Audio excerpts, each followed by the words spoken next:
Hi!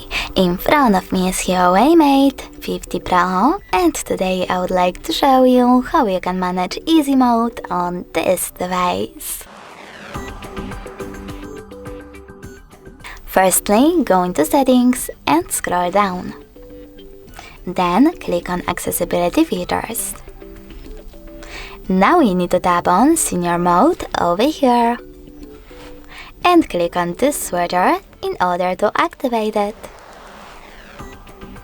Finally, you can adjust all of its settings however you wish to, like display magnification, enhance protection,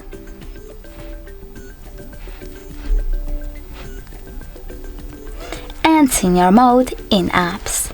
You can also adjust touch duration by swiping left or right on this slider. When you're ready, click on the home button. As you can see, easy mode is now enabled. If you wish to disable it, you need to go into exactly the same settings, click on senior mode again, and tap on the same now blue switcher. Thanks so much for watching. If you enjoyed this video, leave a like, comment, and definitely subscribe. Bye!